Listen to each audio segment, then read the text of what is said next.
Today I'm showing you how I really practice drawing.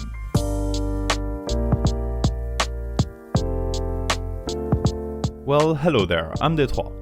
I talk a lot about practicing and exercising in arts. Drawing training is a must in order to progress. And yet, I don't really show you that part. Mainly because it often turns out bad. There is a reason the drawings I show the process of in videos take hours. But the drawing exercise doesn't last that long. It's just something you do right there and then, and whenever you feel like stopping, it's over. Whenever you start lacking motivation, you stop. And then you reflect on it and see what you did right or wrong. Usually, this happens a few hours after for me, once the drawing process is out of my head and I can see the picture with a new eye. And here, I'm talking mostly about the mindless drawing sort of practice. Training a specific skill, like the anime girl eyes I did a while back, it's a bit different, because you don't stop and compare with different references every step of the way. Here today, for this 45 minutes portrait, I do have a reference, but it's not right there next to my canvas, and I'm not constantly shifting my sketch over to see what I'm doing wrong. No, I just have a picture over there, and I'm mostly doing whatever I feel like doing. It's a way to lower the pressure of making good art and to practice, in this case making a portrait. Specifically, what I'm looking into today is values, and values implied by the colors.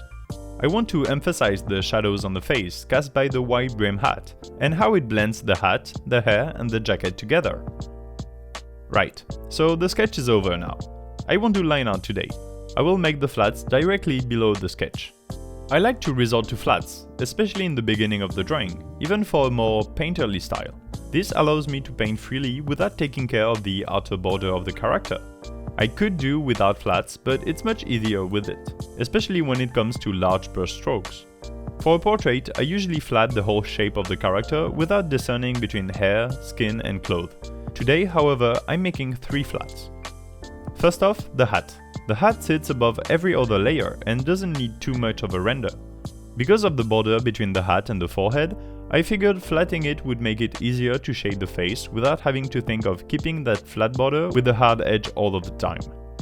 The second flat is for the face, the hair and the character in general. The third flat, honestly, I could have done without. It's for the jacket. With the blending of the hair with said jacket, I'll eventually paint on top anyway, so I could completely have used the same flat layer as the rest. But same as the hat, the edge between the neck and the collar needs to stay straight and clean, so it was easier to make a flat too. To make the flats, you always use a brush with no pressure opacity, meaning however you paint, the opacity remains the same.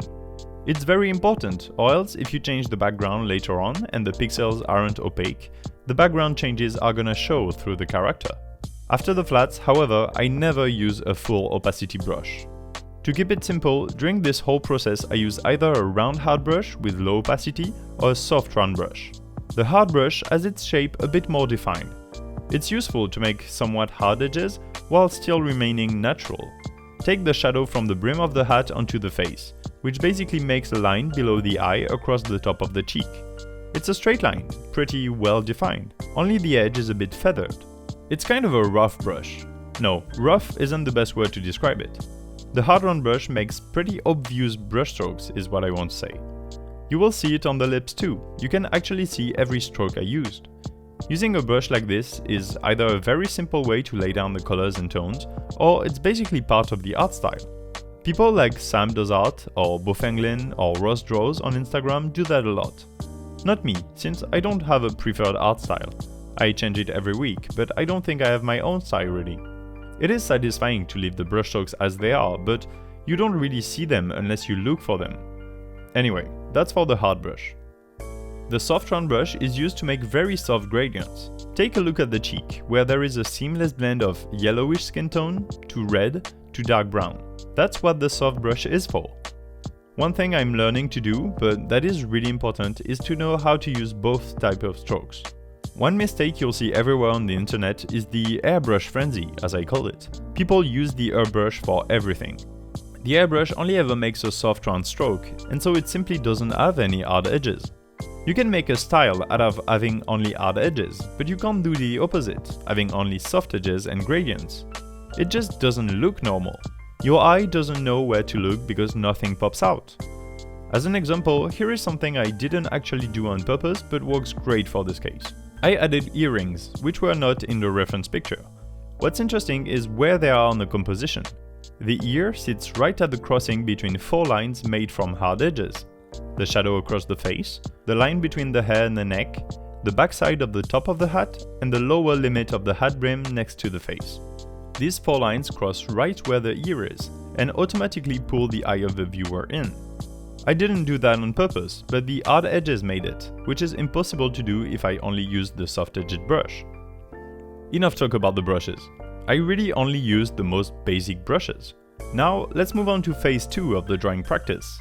It's been a few days since I finished this portrait, and now I can tell you my thoughts on it. It's important to reflect back on it and see where maybe you took a wrong turn, or you made the wrong choice, and more importantly, how to remedy that in the future.